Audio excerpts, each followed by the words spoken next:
Hey everyone, welcome to the Do the Thing podcast. This is your host, Stacey Lauren. So this is really cool, you guys. There's something really special that happens when you get to do new things and really kind of keep stretching yourself into new areas, is you really get to meet amazing people while you're doing that. And as I'm in the middle of starting to plan this Get Fit challenge, I actually am in the middle of this group that I had joined recently where I'm working on converting Do the Thing into a business, not just a passion project, which it's been, and a research project for my book. And I met my next guest through that program because she's elevating her business on another level. And she is an amazing expert for the Get Fit Challenge. And I just had her on the expert panel. I'll be publishing that sometime in May. And I just think the value that she's able to share in terms of helping people lose weight and actually make huge changes in their life is so life-changing that I had to have her on and be able to talk to her more about that. And we'll see where we get into on this interview because who knows where this is going to go. But I thought that would be a great starting point, is for us to just kind of talk about her journey to getting fit herself and really wanting to live her best life, and then how she helps others too. So I am so excited to welcome Emily to the show. Hey, Emily. Hi. Thank you so much for having me. Yeah, thanks so much for coming on. I really loved what you were able to share in the expert panel. And I think that you can really tell when someone is doing the thing and the thing that they love, and able to really resonate with your lived experience and how you're able to share your feedback, because not only is it something you've done yourself, but you're helping other people do it too. Yeah, absolutely. I mean, I started my business through my own need. How many people do start a business because it's something that they can't find a solution to out there, or find exactly what they need. And I needed to lose weight and get healthier. So thus became the business. Yeah, I'd love to start with that. I love that we're going here. So can you just kind of share for the listeners more about you and your story? Maybe even you start with the losing weight part of the story and then kind of go on into what you're doing now. Yeah. So my name is Emily Countryman, and I own a company called ShiftSetGo.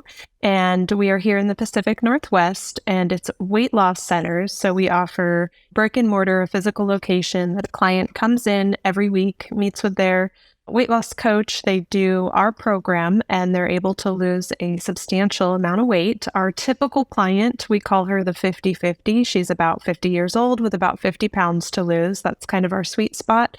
Although, of course, we've helped all genders, all ages lose anywhere from 15 pounds up to, I think one of our biggest is well over 200 pounds. So the program works if you have fat that you want to lose.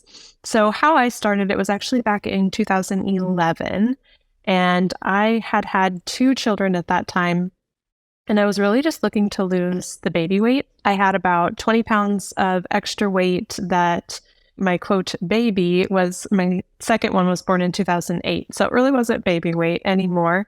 And I was struggling all summer long. I was doing low-calorie diet. I was actually teaching trampoline aerobics back when that was a big fad 12 years ago.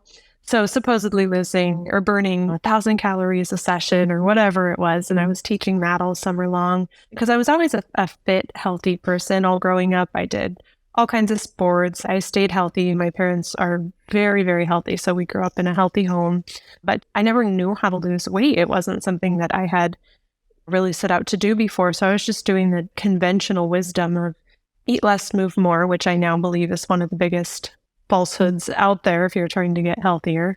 And it just wasn't working. And so when I finally figured it out, that is when I thought, oh my gosh, this needs to be shared with everybody. And that is really where the business was born and has kind of snowballed to where it is today, now 12 years later, of being able to help. I think we've helped over 10,000 people lose weight and achieve their health goals. Wow, that's incredible. That's 10,000 people? Mm-hmm. Oh my gosh. And it's so amazing because I love that you said that you never had that issue before, right? Until you had your baby. And then you're like, I don't know how to lose weight. I've never had to do it before. So you had to start from scratch, basically, and try to figure it out. Yeah, and just do what you're told, right? Eat less, move more, eat this diet cottage cheese, back then it was low fat was still kind of a trend, like I forget what they're called, snack wells or something, just lean cuisines, all the just garbage food that you think, okay, I'm doing this, so I'm going to lose weight. And I think over the whole summer, I'd lost maybe 3 pounds. And then when I did it the right way that actually burnt fat, I lost basically the 15 to 20 pounds that I'd been trying to lose in about a 2-month period. So it doesn't matter how hard you work if you're not doing the right thing for your body to burn fat. You're just going to be spinning your wheels and getting frustrated. Well, let's talk about that because we recorded the expert panel. I think it's been a few weeks now. And one of the things that came up after that panel, I'm like, I have to get them into the why. So one of the dares I already know I'm going to do is how old do you want to live? And then when you're that old, how do you want to live your life basically at that level? Do you want to be an active 95-year-old or do you want to be not active? And I feel like the ultimate do the thing for someone is to be fit because you can't do anything else, right? When you're not feeling at your best self. Health is your wealth. Yeah, exactly. And so I'd love to just kind of dive in a little bit more because it's funny when you said that eat less, move more, I resonated with that. And you're like, no, that's a false statement. Can we just kind of start there? Yeah. So everyone says that eat less, move more, but you cannot outrun a bad diet. So they say, oh, a calorie is a calorie. But if you're going to eat 1,000 calories of broccoli and beef in a day or 1,000 calories of jelly beans and cotton candy, your health is not going to be the same. So I just don't like any of those sayings because it just does not compute to what your body actually wants and needs. And realizing what I was doing, I was eating less. I was on a calorie deficit during that whole summer and I was moving a lot more. It was summer, so I was more active. And then I was teaching this trampoline aerobics, but my body was just not happy with that. So it was putting itself in a bit of a starvation mode. So kind of preserving what I would eat. And I wasn't changing the quality of my food, just the quantity of that whole eat less notion. And it just doesn't work. I'm sure anyone can tell you in this challenge that has tried to lose weight before, that has cut their calories. They might do a little bit, right? The body goes, oh, okay, I see we're doing something different here. And then plateau, because if you're not targeting the body fat, you're going to be losing lean mass at the same time. And then your body's just kind of working backwards and your body fat percent, though you may have lost, say, 10 pounds, you lost half of that in fat and half of that in lean mass if you didn't change what you were eating and you just cut your calories. And your body fat percent is the same. So yes, you're a little healthier because you lost 10 pounds, but if you gain weight back again, it's going to be fat, not lean mass, unless you're really, really trying to build muscle. And now your body fat's worse. So I was kind of trapped in that yo-yo cycle. That's something that we educate our clients on. And they go, oh my gosh, I thought my metabolism was broken. I thought there was something wrong with me. I thought it was my hormones. Some of those things could be true, but really what it was is doing that terrible yo-yo dieting of the eat less, move more, burning their lean mass for the last 5, 20, 30, 50 years. And so now we're kind of starting over with them. So we're getting their metabolism working again so that they can keep burning fat and preserving their lean mass. So I'd love to go back to when you were still trying to figure it out and you're like, okay, I've never lost weight before and now I've got to figure this out. And so you're trying the eat less, move more component. You're teaching these classes of trampoline aerobics. And how did you end up actually figuring it out? So I actually came across a program. At that time, I was a practice manager for a chiropractic office. And another chiropractic office in another city was doing this weight loss program. And I thought, okay, I want to lose weight. I've been trying. Let's see what this is all about. There must be something to it if it's offered in this office. And the doctors I worked for, they're like, no, we hate everything about this. We're not doing this. And I said, okay, how about I do it myself? I'll pay for it. I'll put it on my credit card.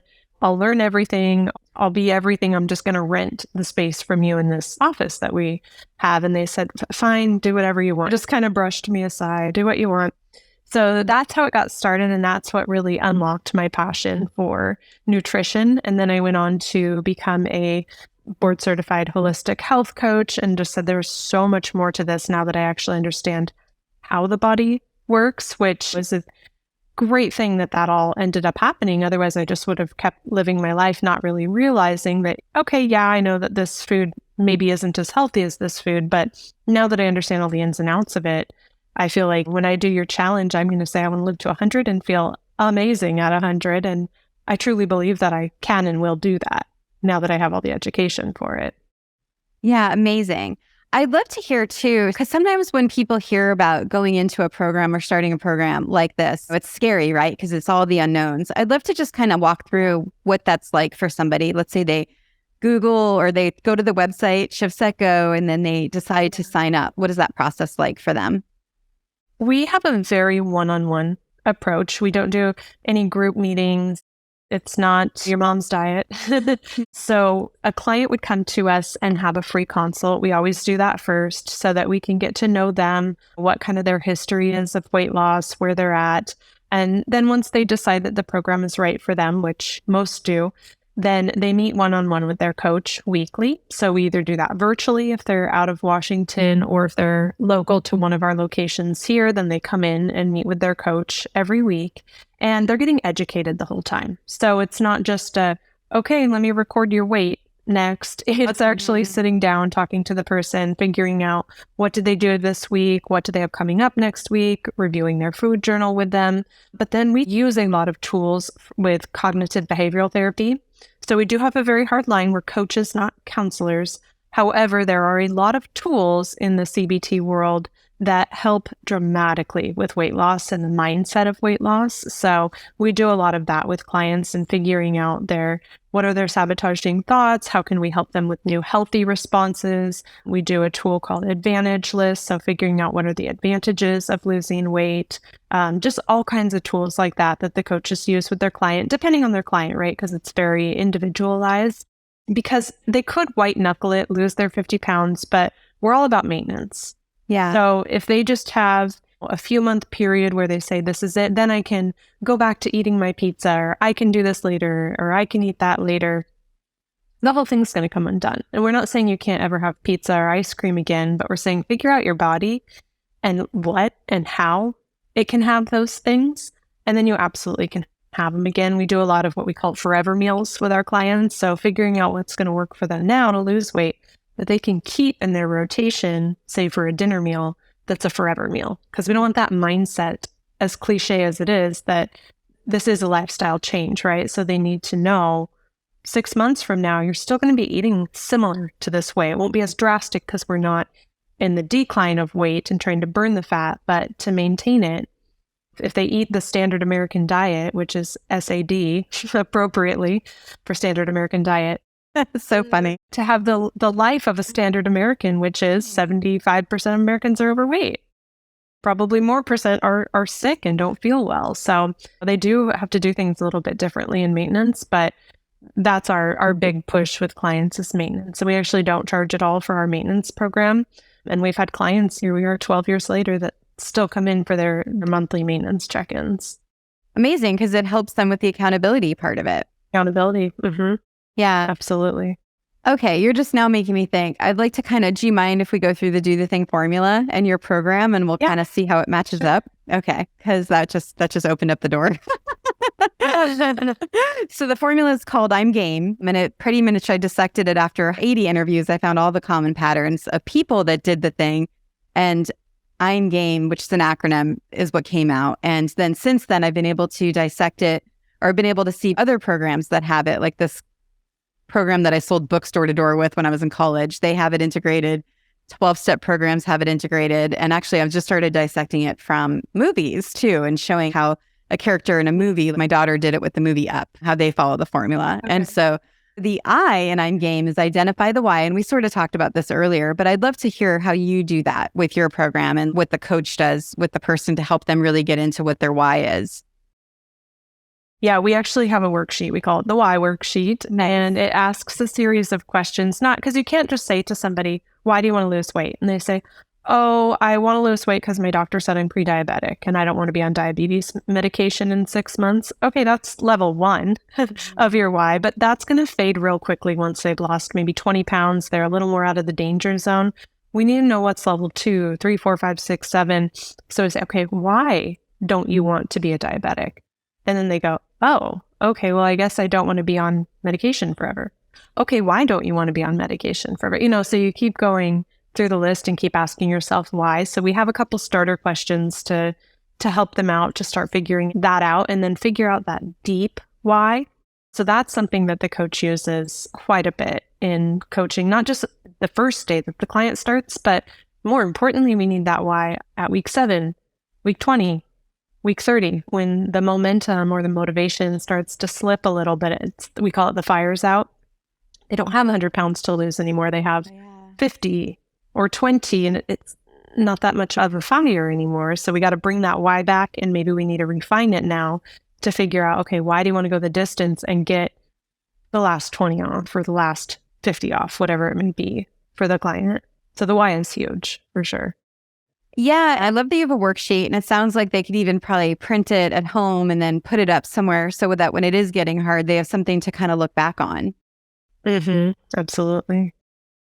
So we touched on the M a little, and I'd love to kind of explore that a little bit. So the M in I'm game is mindset. And we talked about the sabotaging thoughts and being able to reframe those, which is just huge, right? Because it's so easy to go into self-sabotage as a normal kind of pattern that people could go into. And I'd love to just kind of hear how you work people through that.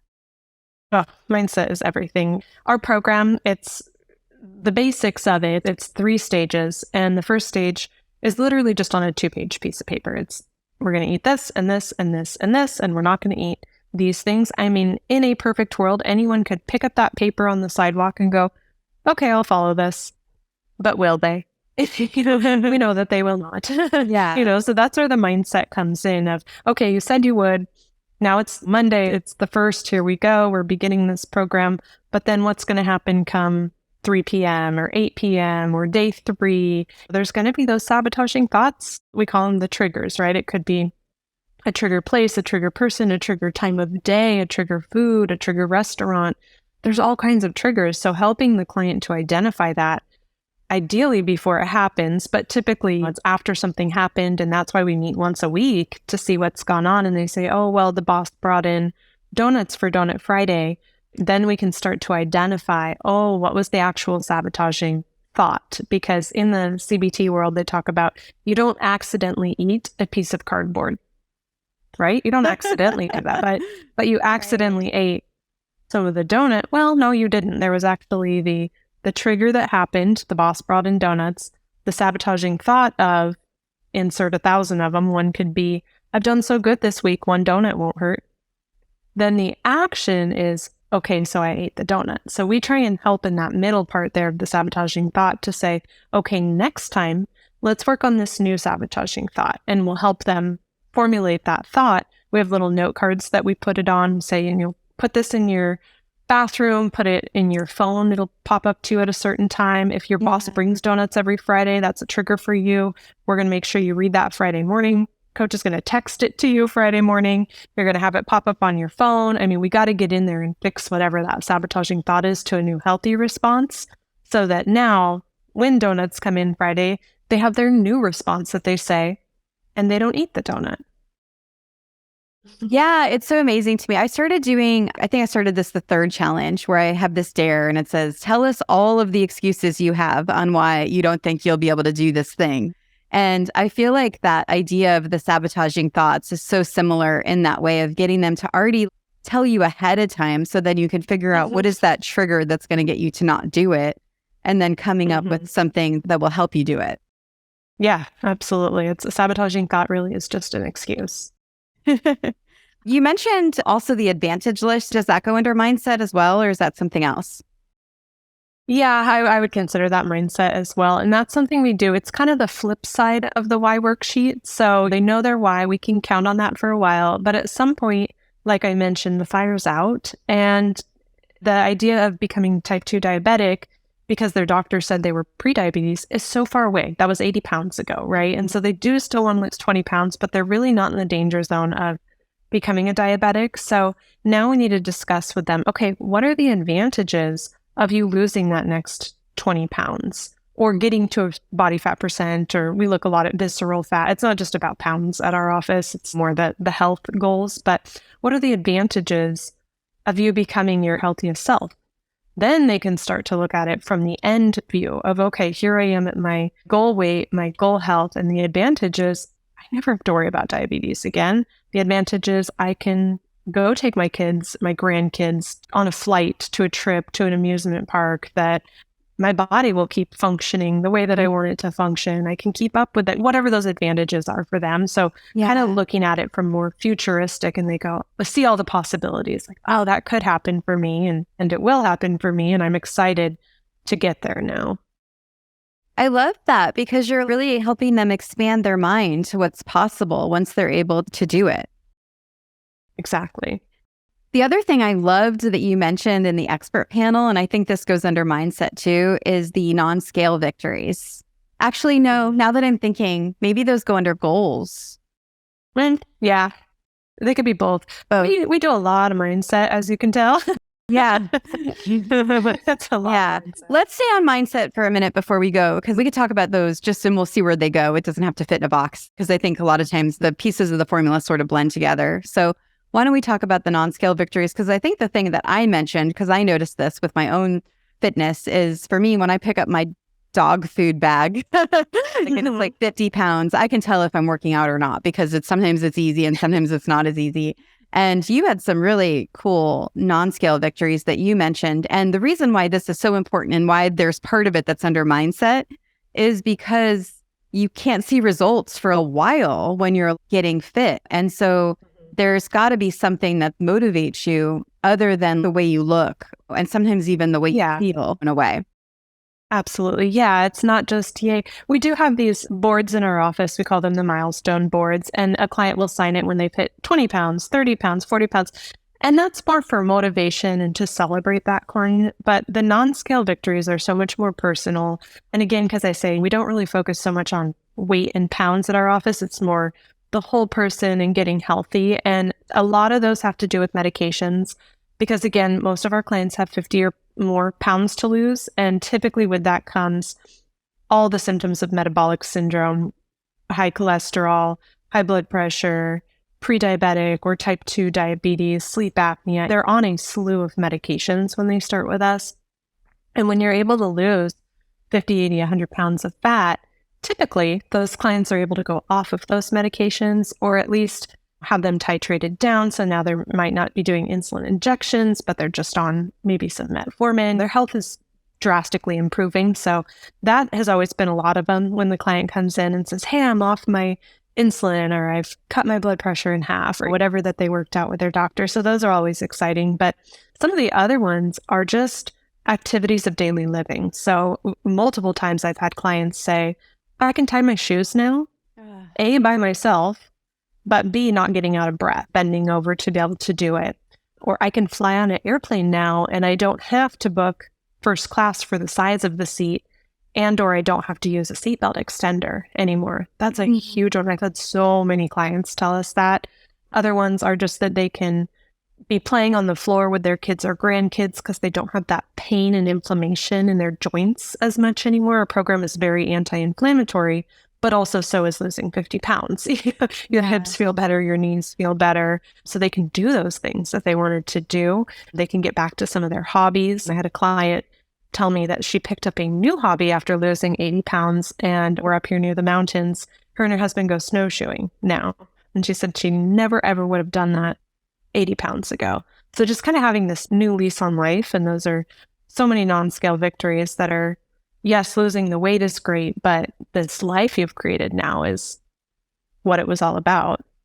I think the cool thing about these non-scale victories is that it's so easy, like I was saying before, to kind of not see the results and then to get frustrated. And then especially if you, quote unquote, mess up, right, from what you want to do, and then you do something that isn't what you want, it's easy to shame yourself. And I feel like this kind of leads into that celebration mindset where you're celebrating these little things that you might not have noticed otherwise. Yeah.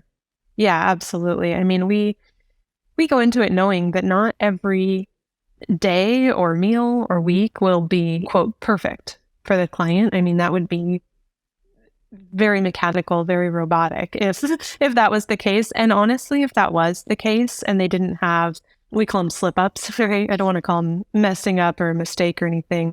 Yeah. But if they do have these slip ups, it's like, great, now that's a learning opportunity. So now the coach can talk to them about it, figure out what happened prior to that, help them with their sabotaging thoughts. So now they're getting more tools in their toolbox for maintenance, because if that didn't happen, again, that would be the client that's kind of white knuckling it through. And now they get to maintenance, they wouldn't have enough tools to now maintain their weight, because this is now for life. The weight loss might have been 3 months, 6 months, a year. That's such a minuscule timeline compared to the rest of their life needing these tools to continue on. I'd love to also, before we move on to the next letter, I'd love to talk about all or nothing thinking, because I think that's a huge part of mindset, and it probably goes under the sabotaging thoughts too. But just kind of how you approach that, because I feel like that's such a common thing where actually I did a whole comedy routine on it because I'm working on losing this extra 15 pounds I gained when I went to Europe. And I talked about how the night before you want to eat healthy, it's like once you do one thing wrong, you might as well just throw it all to the wind. Yep. And we have so many analogies for that. So we always talk to the clients about that all or nothing thinking of, okay, if you missed your exit, do you just keep driving to Mexico? If you had a popped tire, do you slash the other 3? If you dropped your phone, do you smash it to bits? And there's always one that'll resonate with somebody, but I think I have a dozen of them that they go, oh my gosh, that's insane. Why would I do that? It's like, exactly. Why would you do that with your eating either? Just because you had the donut that the boss brought in on Friday doesn't mean that you're now going to go to happy hour and eat the nachos and have the margaritas. You're going to go and you're going to eat something healthy on plan. You're going to have a drink that's on plan, whatever it is for their certain scenario. But one meal does not mean one bad day. One meal is one meal. So yeah, all or nothing thinking is huge for people, for sure. You're giving them a gift too, because by helping them with all or nothing thinking with getting fit, you're helping them flex the muscle of even just learning these analogies. So maybe when they want to approach a new thing, not even regarding weight, they're going to be able to remember the time that they did it with the weight loss, and then it's going to apply to the new thing because they flex that muscle. Yeah, that resistance muscle and strengthening it, that's huge because it's going to stack on top of each other. And the more they can say, okay, yep, I had that donut. That's not what I intended. So I'm going to make sure the rest of my day is as great as it can be. They're going to be so happy with themselves if they go out to happy hour, make all the choices that align with their health goals rather than the nachos, the margarita, the piece of cake, whatever. And then they now have strengthened that resistance muscle, and now they're on to the next day. And it just gets a little bit stronger every day. And yeah, that'll help in all aspects of life, for sure. And I'm sure we could talk for a whole day about mindset. And that's what, if they sign up for your program, then they can get into all of it. But this was amazing for this part of it. I'd love to move on and let's talk about the G in game, which is goals. And we talked about that a little because I think there could be some non-scale victories that you have as a goal and actually set it as a specific goal versus just noticing it. So the noticing part is the mindset. But if you have something where you're like, oh, I really want to do X, then that could be a specific goal that you set. And you mentioned the milestone boards that you have as well. So those are certain goals. And I'm just curious what other goals you have that you've helped the clients with. Yeah. Yeah. And usually they'll use a pound goal just to be able to quantify it, right? They might say, I want to lose 50 pounds. Now, do they get to 47 pounds and they're a failure?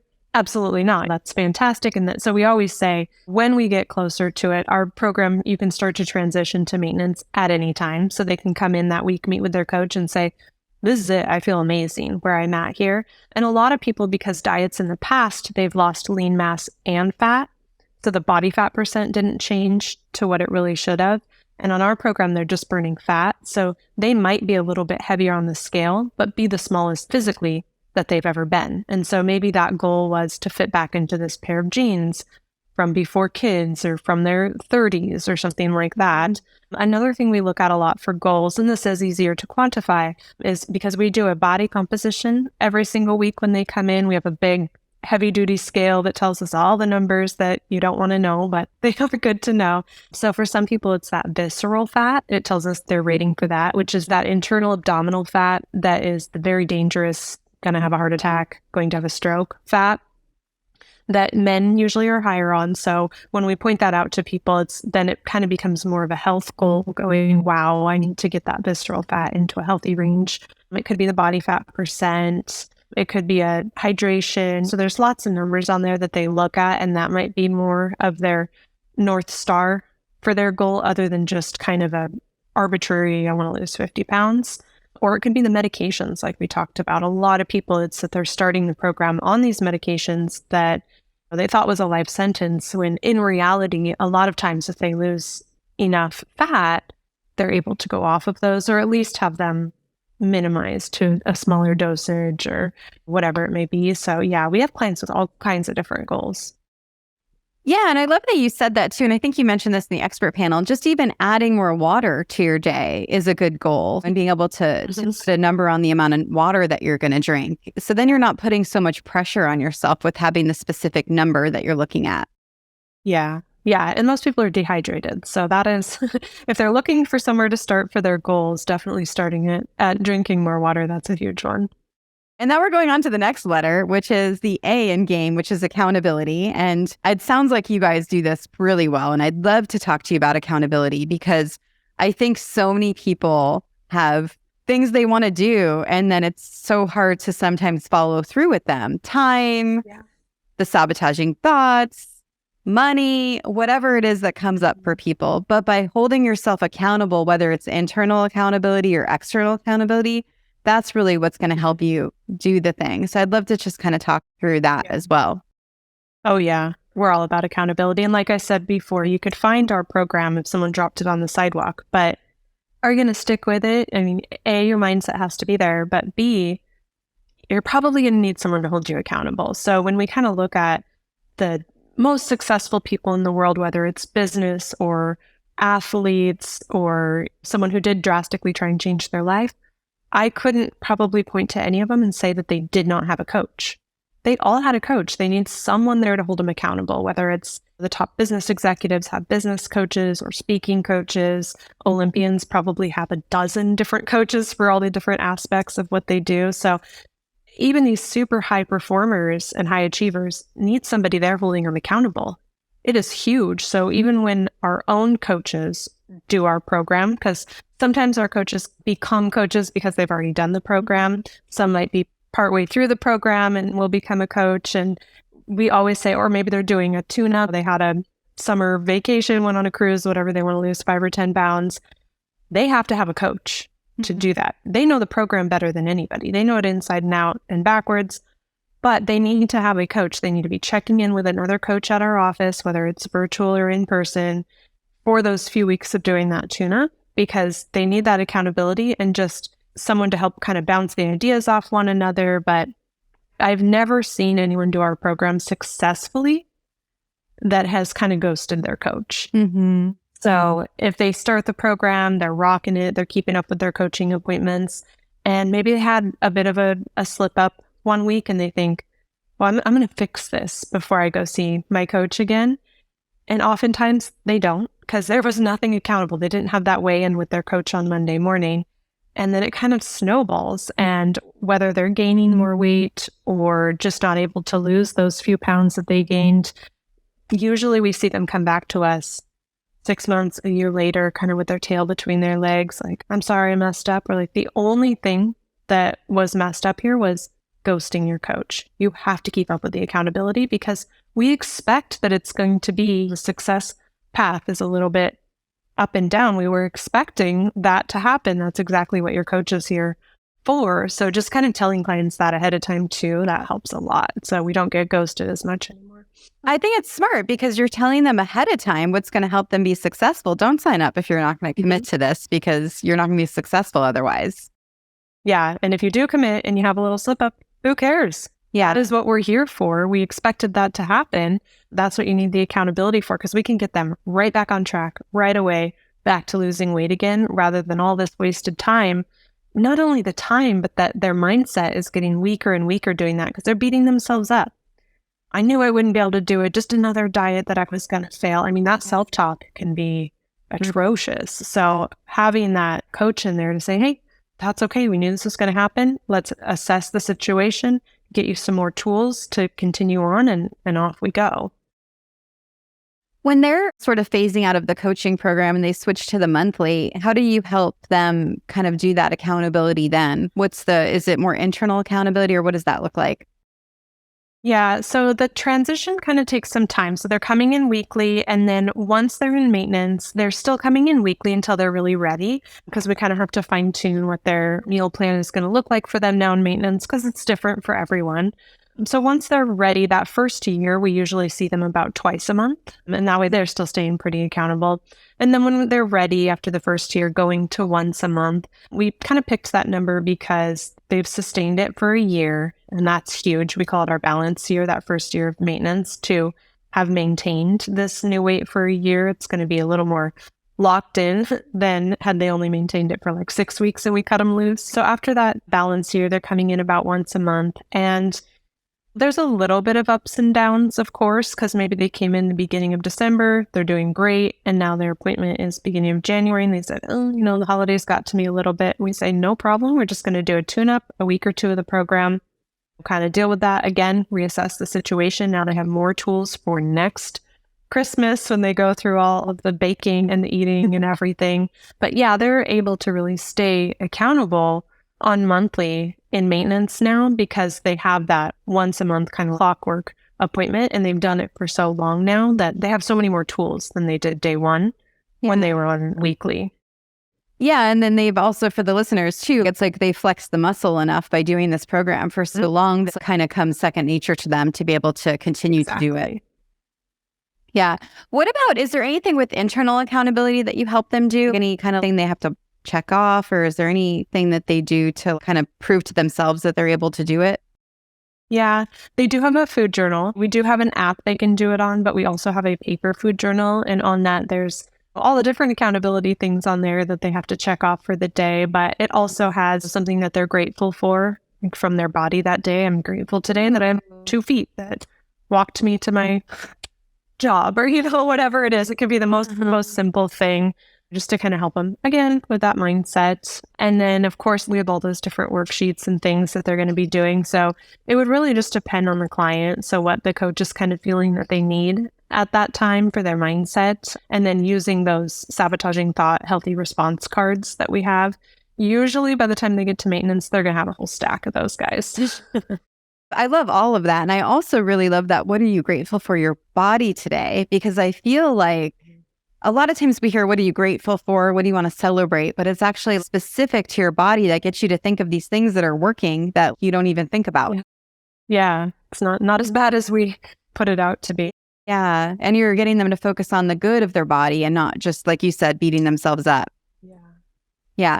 So, okay. So the M in game is my people. And that's where you get to surround yourself with people that want the same thing as you and that are doing the same thing as you, kind of like the group that we're in and together. And it's like, those are my people. And so do you have a version of my people for helping people get fit?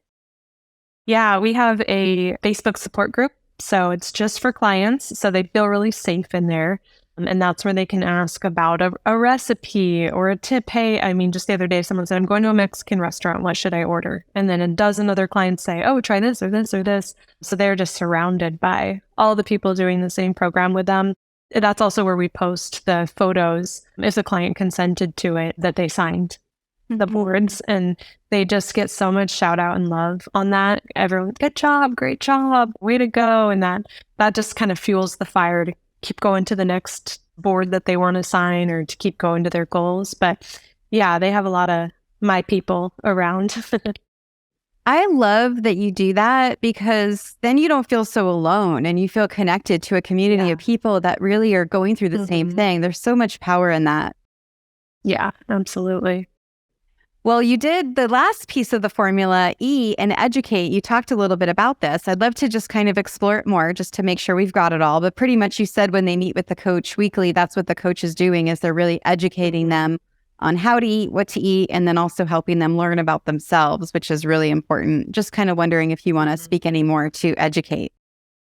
Yeah, like I said, we're all about education, because they could just follow the plan. But if they don't know why we're telling them to eat this versus that, they're not going to stick with that in maintenance. They need to understand why one thing does A to their body and another thing does B to their body, so that they can be their own advocate when they get to maintenance. Of course, they're still going to have their coach there to help, but they can go to the Mexican restaurant and say, okay, I know that if I order the nachos, this might be how I feel. But if I order the carne asada fajita and I don't eat that and that with it, this might be how I feel. So they can understand those little things and just all the nuances with food out there, all the trickery with the labeling out there when they go, they call it, quote, greenwashing.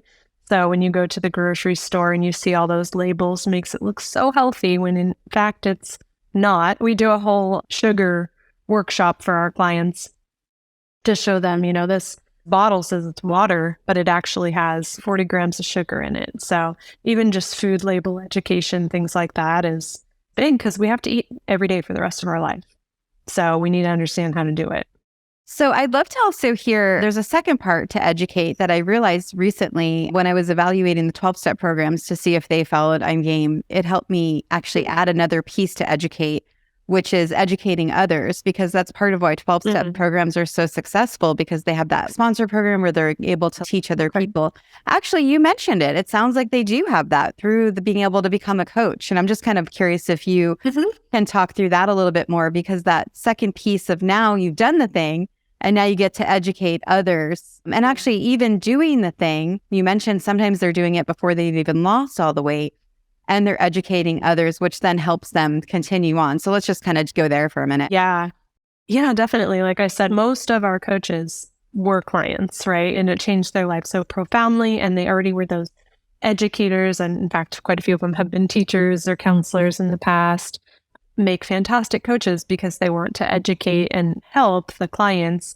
But kind of the other way of educating others is most of our new business comes to us from referrals. So our clients actually doing the thing and then other people asking them about it or them sharing about it because they're going to be at work together or at a barbecue together or at a party together at the restaurant together and seeing how this person's making their food choices, going, oh, why did you pick that over that? You always order the nacho and margaritas. Why are you ordering that? And them saying, oh, well, I have these health goals that I'm achieving now, so I'm ordering these things differently. And so usually if that friend or colleague or family member, they have weight that they want to lose too, again, because 75% of the United States is overweight. So most people have a few pounds they're looking to lose, go, oh, tell me more about this. So then they can send them in and then they go down our path of our program and getting educated as well. And then I'm also curious, in the Facebook group, do you see people in there trying to contribute in a way of education as well? Yeah, absolutely. Yeah, that's another great source because they might say, hey, I did this new recipe and they'll share it with everyone else. Or I took this ShiftSetGo meal and I changed it to this because we have a lot we can do it just with our own meals and recipes there. Or I went to this restaurant and look at this great meal you can order that fits the program. And yeah, absolutely. That's a good source of education. I'm so glad we did this, Emily. I mean, your program is perfect for the Do the Thing formula. I feel like every piece you really spoke so well on. I know. I was wondering, okay, what's I'm Game going to be? And it's that we check every box.